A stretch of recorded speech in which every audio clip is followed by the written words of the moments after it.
This is the Australian Mobile DJ Podcast. In this series, we'll talk to them, get to know them, and learn from them. And here's your host, DJ Bevo. We are off to Adelaide today. We're catching up with Sofie Bozzetti. She's a very well-known entertainer there, not only in live music, but she is a DJ. You can't miss her with those beautiful blonde locks and those oversized glasses. Let's welcome to the program, Sofie Bozzetti. Hello. Hello. Thank you so much for having me. Super excited to be talking to you today, Lee. Yeah. We finally tracked you down and we got you on the podcast. We're making this happen. And you said we can pretty much talk about what I want. So it might go on for a little while. That's okay, though. Hopefully we don't bore our listeners. No, I'm sure we won't. We're pretty exciting people, aren't we? Oh, it's full on. Yeah, amazing. Yeah, I've got the most amazing life. Bozzetti, I've got to ask, Italian background, yeah?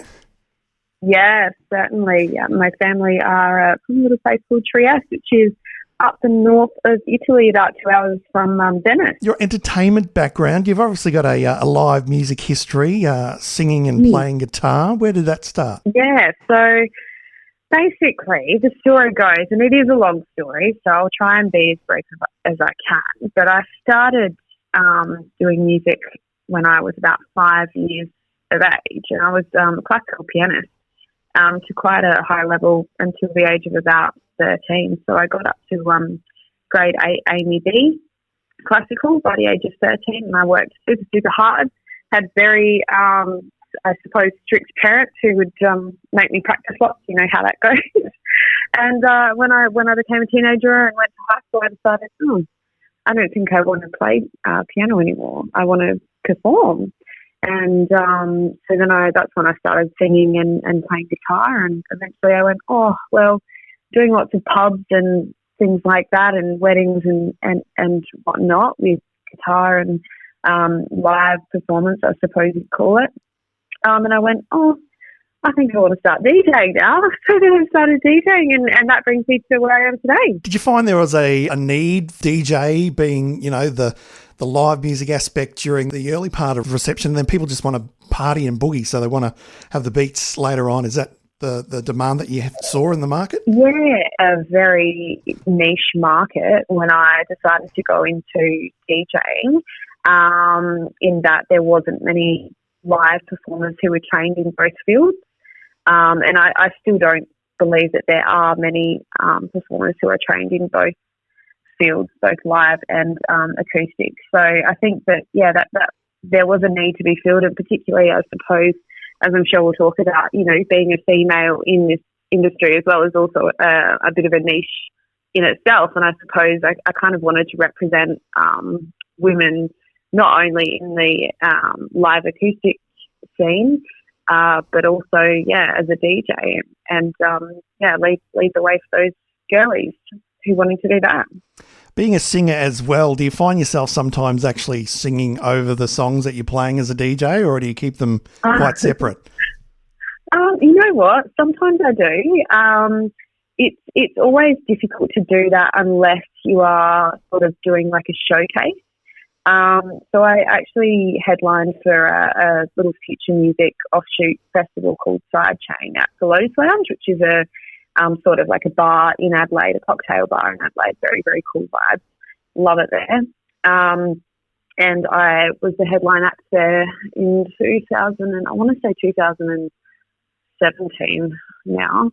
And basically, that was a live showcase of, my original solo singing over the top of a DJ mix that I'd put together to sort of adapt itself. So there's lots of live looping and that kind of thing. But, when you're performing live, and you've got looping and that kind of thing happening, there's a lot of technical aspects that you've got to be aware of. For example, not having spill come into your microphone, making sure that your speakers are angled in a certain way so you're not having to deal with things like feedback, and, also trying to mix at the same time becomes incredibly difficult. So it's not something I do so much anymore in a live setting, but in a studio setting, it's a lot more accessible. Where did you learn to DJ? Who taught you? So I actually learnt to DJ at the Adelaide Audio Institute, which is, I'm not sure if you're familiar with Adelaide at all. Are you familiar with Adelaide? Never been there, but I have to now because I'm talking to you.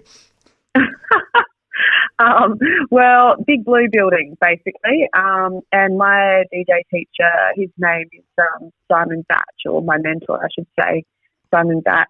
DJ Simon Batch DJs as DJ Batch, believe it or not. Fantastic name. And he was a drum and bass DJ, or is a drum and bass DJ. So that's my background there.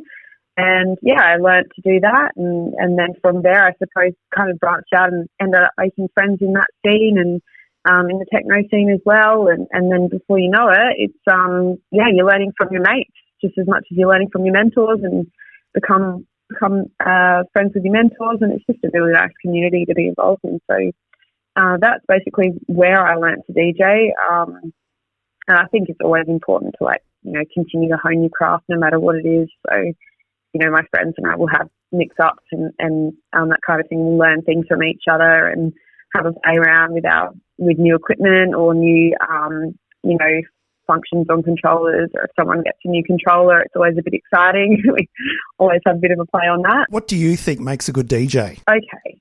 In weddings, this will probably get me a bit fired up because I'm a bit opinionated when it comes to DJs at weddings. So you'll have to bear with me. For a wedding DJ, look, there's a few things that you've got to achieve, I suppose. You've obviously got to do your best to keep the dance floor full.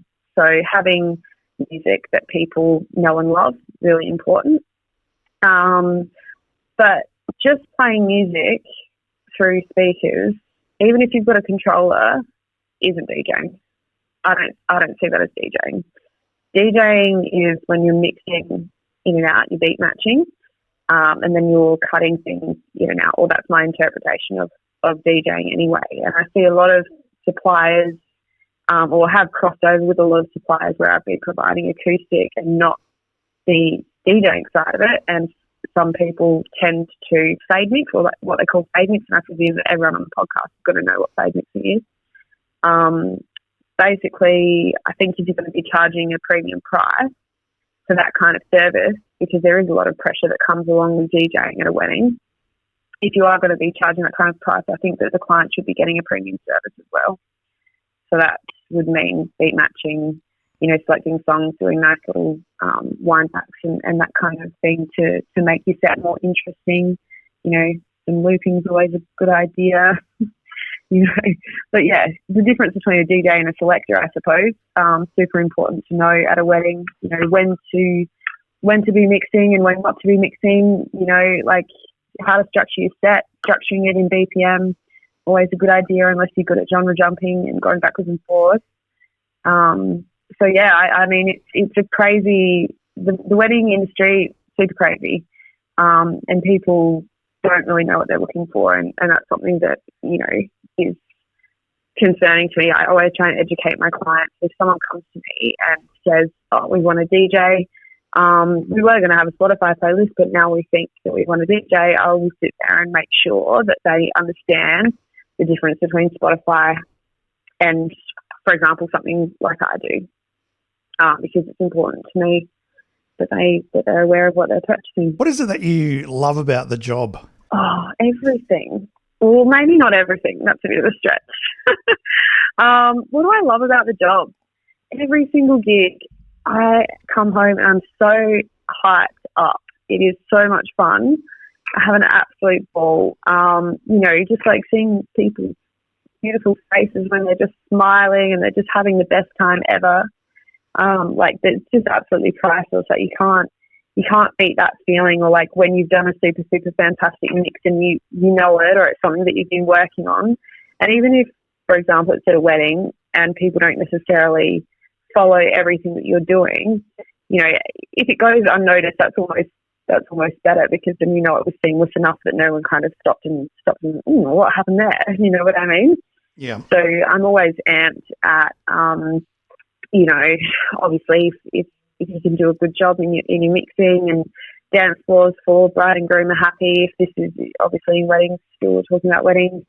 I just guess it's just a good feeling to be able to provide that level of entertainment for a couple, and be a part of their special day, because they're always going to remember it. Without entertainment, you can't really have a proper celebration. You need to be having someone to help you get that party started. I hear that you have played for Hollywood royalty Chris Hemsworth in early 2018. Did you have to sign a non-disclosure agreement, or he was fine with it all? No. I didn't actually know. I was told by the company who booked me. I said, they say, when it's a high-profile client, they won't tell you who it is until you're there, kind of thing. So I had no idea who it was. When I realised that it was Chris Hemsworth, I was a mess. Because I was absolutely beside myself. Oh my God, Chris Hemsworth! Oh, so dreamy. I was fantastic, loved it. But he seemed super down to earth, and his wife was there as well. And he was actually in town for I reckon it was I want to say a Super Bowl commercial. Do you remember when the Super Bowl commercial got put out and he featured in that? Oh yeah. Yeah.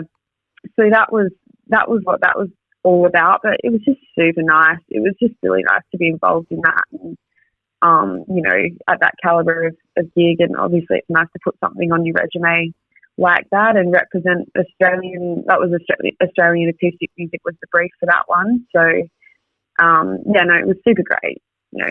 Just can't thank those people enough. And everyone, people in Adelaide is what they like to give opportunities, and it's just lovely when there's an opportunity presented like that to you. So yeah, super lucky. You've also been a guest on a few radio shows too. Peter Goer's evening show on ABC Radio in Adelaide, Fresh FM 92.7 and PBA FM.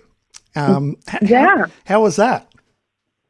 Oh, they're all great. All unique experiences. I mean, the ABC radio's got quite a different demographic to, say, a station like Fresh, which has a much younger age group, I suppose, of people who tune in to listen. The Fresh FM one was in relation to, I've been on there a couple of times, but basically I'd put out a single and they played that on what's called The Jump, which is like a full rotation for new music produced by Adelaide artists. So that happened for 6 weeks and got to do a little chat and bits and pieces. And then the PBA FM, same deal, had a talk about that original that was nominated for a SAM Award. So that was sweet. I didn't win the SAM Award. Motez came through and stole that. Well, not stole it from me. He deserved it. He definitely deserved it. He did a great job that year. Then the ABC Radio, and really great, really good for the community. Everyone sort of gets in there and has a bit of has a sing, or they have all kinds of different acts on there. Peter Goer has like a segment where he's showcasing Adelaide-based acts. And, so it was on that show that I think I did a couple of originals. I think I've been on there 3 times, I reckon. I want to say 3 times. But, yeah, it's just fantastic. You get to do a couple of covers, and that's always cool because I can show people what sort of my style is when it comes to doing acoustic covers as well. Because, you might surprise people if you say, oh, I'm going to do like a rock cover today. And they go, oh, a rock cover, that's not going to suit you. And you go, well, yeah, but I'm going to do it in my style. And then it's nice to be able to show people what your style is, and obviously have that really high quality audio to show people, because I don't personally have recording facilities where I'm based. So it's always nice to be involved. Yeah, 100%. Who are your influences when it comes to artists, whether it be acoustic or a DJ? Who do you look to? Oh, I want to say that's a really tricky question to answer, but there's a few people who have influenced me over the course of my musical journey, I suppose, and I'm still on that journey as well. And the first artist who I absolutely fell in love with, and you might know her, a very strong contemporary female jazz artist named Kimbra. Or she's New Zealand, I should say. and she released an album, I think it would have been probably, maybe 2010, I want to say, maybe a little bit earlier, and her album was called Vows. And that is just one of the most beautiful albums I had ever heard. And then that was sort of what took me down the sort of jazz vocal path. And then from there, I suppose, because she got picked up by Triple J and more alternative radio stations and so on, she sort of ended up in the more mainstream sound a little bit more later on in her career. And then it was then that I started falling in love with, the more indie kind of music, that was produced by people like Angus and Julia Stone, your Vance Joys and that kind of thing. Never really been one to love really, really popular music. It's always kind of, I don't know, it seems too predictable for my liking. I don't know if that's just because of my background in jazz. But love Lana Del Rey as well. Her sound's just absolutely immaculate. She's absolutely beautiful. And, in terms of what I listen to now, I suppose it just varies so much. I actually love reggae. I love reggae and I love dub. A couple of my friends are dub DJs. Obviously, that goes hand in hand with the drum and bass. And so my influences for DJing, I suppose, like I love listening to Andy C. He's a great drum and bass DJ.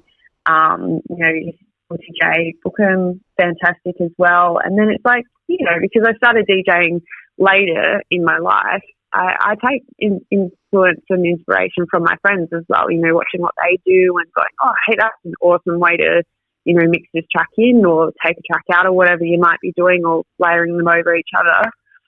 So, I mean, the possibilities are endless, and I'm going to be continually learning, I suppose, as well. So, yeah. You seem to achieve so much, but how old are you? I'm 25, yeah. Wow. Oh. You've had a pretty incredible career for such a young age. Is it because you're passionate about what you do you think? Oh, yeah, I love what I do. I absolutely love it. It must be. Look, I mean, I don't think you can do something and be... it's not sustainable if you don't love it. Do you know what I mean? Yeah. So it's I really, really enjoy it. I suppose I am someone as well, like, who really, really I'll celebrate for a little while a successful event or whatever it might be, and then I'm like, okay, now the next thing, let's go. And I get really excited about things. And I don't know if that's just something that comes from being a creative person. I've got a lot of friends who are like that as well, where they just want to keep sort of moving on and keep developing and growing and learning. And, no one's ever really finished mastering DJing or being an acoustic act or playing guitar or singing. You're always learning. So you got to have that mentality, I guess. Do you find there's a niche for female DJs in the wedding industry? Do you find that some brides prefer having a female DJ, do you think? Yeah, look, certainly, definitely probably more of a demand since our same-sex marriage bill was passed, and I'm a very encouraging advocate of same-sex marriage myself as a queer person as well. So I really enjoy being involved in any events that I can kind of help out with, or if, hopefully though people are booking me because I'm good at my job, not just because I'm a female. And I've always made that really, a priority of mine is to be good at my job and to have people hire me because I'm good, not just because I'm a girl, not just because I'm an aesthetic addition to the event that I'm playing at, So, and of course, it's nice to be able to do both. So, yeah, there's definitely a demand for female DJs. There's not too many of us in Adelaide, or too many good female DJs, I'd say. Now, I'm not saying that I'm the best. I certainly know a few very talented female DJs, and we would work together or collaborate a couple of times every year. But there's not too many people who have that training or that background or like a club experience or a club background either. And I think the pressure of clubs and working in those really high pressure environments where you have your brief, you have to know how the technology works. You've got to keep on top of everything. You've got to be having your USBs, your SD cards, whatever you need to bring to make sure you've got all of those contingencies to make it work. So it's really important that I suppose females, when you are in this scene, and if you are doing, for example, DJing in a club, that you're obviously showing people that, what, girls can do it too. And it's not even about, that whole girl power thing. It's just equality. Like I've had situations where I've walked into pubs with my guitar and I've been performing for over 10 years now. And, I've had a roadie come in and help me set up. And, the first thing that you notice is that venue managers go straight to the roadie if it's a male and say, "Oh, hey, mate, where are you setting up?" And I was like, actually, no, I'm the one performing. And, that becomes difficult, I suppose, because there is still a lot of stereotypes and a lot of assumptions about, males obviously being dominant in this industry. And I'm very excited to try and change that, I suppose. Yeah, how's 2020 been for you with the whole COVID lockdown and now Adelaide going into lockdown for the next week or so? Oh, it is a nightmare.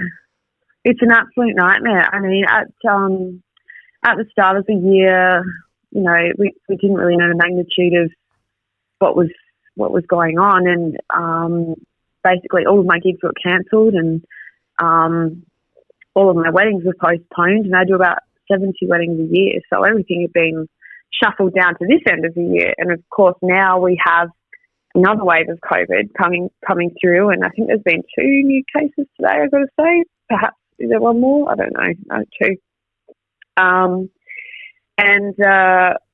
We're on lockdown now, so obviously weddings can't go ahead this week. People are starting to reschedule, getting very upset and antsy about the whole situation. And I guess all we can hope for is that things like JobKeeper or that support from the government continues for a little bit longer, just so that musicians and other creative people and obviously non-essential workers can get back on their feet and get back into their industries as soon as possible. So it's definitely been a challenging year, and it's a fickle business and an unpredictable business at the best of times, let alone during a pandemic like this. And so I really, really hope that things go back to normal really soon. That will really bring me some comfort and some happiness to know that not only me, but there's going to be other people out there who are going to need that stability as well back in their music. I noticed you did a few videos throughout the year, voicing your opinions on COVID and how it's affecting people, and even setting up a nightly stream so you could play to people because you needed that interaction. I did, yeah. Is that something, do you think you'll continue now that you're back in lockdown? I absolutely have no idea yet. It kind of depends on how much work is postponed. Say if it's only going to be for 6 days and then we're back to work and gigging, I probably won't be doing that. But if this goes on for a long time, there's definitely a chance that I'll start doing my Friday night lives again and having a little mix up afterwards with some mates. And if that's permitted, obviously, by the government, we'll see. Having that interaction with people and, ex-clients, future clients, mates online is just so supportive and really, really gives me a boost. So I'm definitely open to that, but just haven't quite made up my mind about it yet. One thing I did notice when I was watching those videos is that you do have quite a rapport with your past clients, friends, family, and all those people that were tuning in. Is that something you aim for? Is that like a good marketing tool, do you find, that, building that rapport with clients and building that relationship enhances your chances of getting other gigs out of it, I guess you could say? Absolutely. But I mean, I don't talk to clients like that or family like that just so that I can get more work. I just think it would be not very nice to talk to them in any other way. So I mean, as a person, I'm a very social, extroverted kind of girl, and I love talking to people. It makes me so happy, and when people are engaging in what I'm doing, or whether if I can see that it's helping them in some way, it just makes me super, super happy. And so it's not necessarily a marketing tool. It just really is fantastic to be really nice to people. And no reason not to be kind in my books. What are your goals? What are your things on your bucket list you'd like to achieve? The next goal for me, actually, I've got to say, I have just achieved a goal. I've got to tell you about that. Yeah. So last week, I just quit my day job, which was a goal of mine. Yeah. Well done.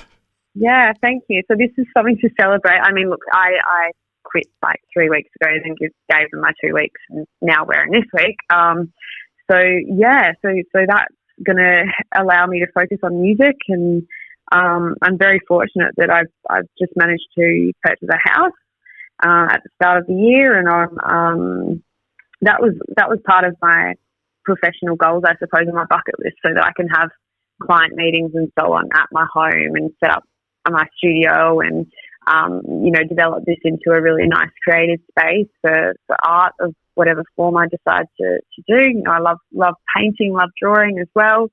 So that's always fun. But, the biggest goal I think I've got, Lee, is I so badly want to own a wedding venue. Wow, that'd be awesome. But I don't know where to start. So I'm getting some advice on that at the moment. And I just think that I don't really want to wait until I'm older to do that. Like, I'd rather do that sort of in the next 5 to 10 years. Because I think that's when I'm going to have the most energy and, obviously have enough experience in the industry to run that and still have the energy when I'm young and hopefully go and have a party with a few people. I was going to say, are you the only person on the list for the entertainment at this wedding venue? No. I'll probably still be performing at other people's weddings, I'd say. I don't think I'd be able to afford a property like that without working as well. Yeah. And that's funny though. I would definitely have my preferred suppliers, but being a supplier, I think you'd know how to set up your venue so that other suppliers were comfortable. I mean, supplier comfort in that sort of professional setting is super, super important, because at the end of the day, the suppliers are the ones who go and talk to other suppliers and back you. So, it needs to be comfortable for them and be lovely for your clients and just be a beautiful place. So fingers crossed, because that's a big one. That is a big one. And I don't know if there's room on my bucket list for anything else right now. I think that's pretty big. And you know what? It could be achievable once these lockdowns settle down and, life gets back to normal, whenever that is. But 5 to 10 years is a good timeline, I reckon. 5 to 10 years, that's exactly right. So we'll see how we go. It's going to have a bit of patience for that. So we'll see what we can achieve. Sofie, how do we find out more about you on the World Wide Web? Where can we find you on the socials and websites and all that sort of thing? On the interweb. Yeah. So you can head to my website if you're looking at corporate stuff and bios and achievements and all of that kind of stuff, which is sofiebozzetti.com. And Sofie is spelled with an F, and lots of people don't know that. So I end up like people's emails always bounce back to them because they don't spell my name the right way. Anyways, so yeah, my website, sofiebozzetti.com. You can follow me on Instagram at Sofie Bozzetti Entertainment, or on Facebook at Sofie Bozzetti Entertainment as well. And then obviously I've got my creative project as well, Lament, LEMENDT, on Facebook, and a website for that as well. And your iTunes and your Spotify, you can jump on there and have a listen as well. I've thought about SoundCloud, but then we're going to do Mixcloud once we've got some time, because that'll be fun. It's all going on with Sofie Bozzetti. Thank you so much for joining us on the Australian Mobile DJ podcast. Thank you so much for having me, Lee. Loved chatting to you. The Australian Mobile DJ podcast was hosted by DJ Bevo and produced by Matt Fulton Productions.